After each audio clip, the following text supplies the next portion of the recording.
As the presidential primary season starts heating up, Iowa, New Hampshire, Nevada, and South Carolina getting a lot of attention because they're the first states to hold their contest. But for the first time, Michigan's primary will be held on February 27th, and that's just 3 days later than the South Carolina Republican primary and before Super Tuesday.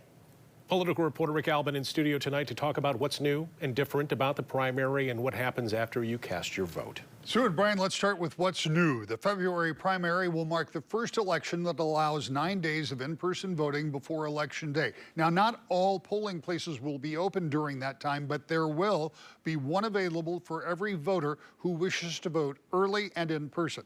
Like all Michigan elections, no reason absentee is available with ballots going out next week. However, if you signed up to automatically receive an absentee ballot for every election, you'll still have to send in a ballot request because the presidential primary requires you to publicly select either a Democratic or Republican ballot, as Ottawa County Clerk Justin Roebuck explains.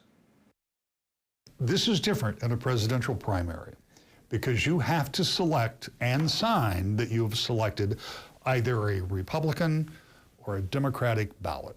Correct. And people 4 years to 4 years to 4 years forget that. Very true. Yeah, this is a more complicated process than any of our other elections, really, and that's because the legislature has set up these presidential preference primaries specifically with multiple ballots. So one ballot for the Republican primary, another ballot for the Democratic primary. And voters, again, Michigan is not a party registration state, and so we don't know any of the party affiliation of our voters. When you register to vote, you do not declare a party in Michigan. There's no identification by party on the voter registration rolls. But when you walk into the precinct, or if you get mailed a ballot, your local clerk or your precinct inspector does need to know which ballot to hand you.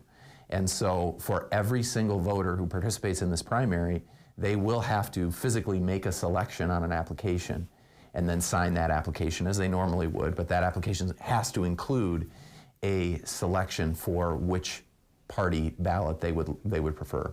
That information can also be FOIA'd from the Secretary of State's office so somebody in the public can know. So even though you won't know who that person voted for, you can look at that information and find out whether they chose a Democratic or a Republican ballot. Correct.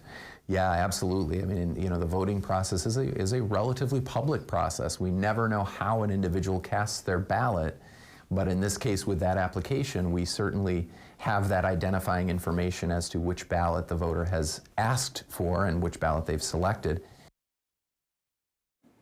Now, just because you choose one ballot or the other, you're not registered with any party affiliation. State doesn't do that. It has no effect on which ballot you can choose in 4 years either. There's yet another possibility. In some jurisdictions, there are issues on the February ballot.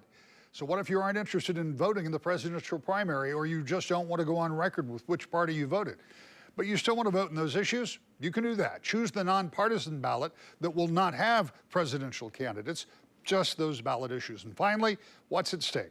Well, for Democrats, all 117 of their Michigan delegates will be selected during the primary. Polls indicate here, as elsewhere across the country, Joe Biden is the prohibitive favorite. For Republicans, because the National Party doesn't allow other states like Michigan to move forward with their primary, only 16 of the 55 GOP delegates will be up for grabs. The rest will be chosen at an early March state convention. Again, for Republicans in the state, polls indicate Donald Trump is leading by a substantial amount.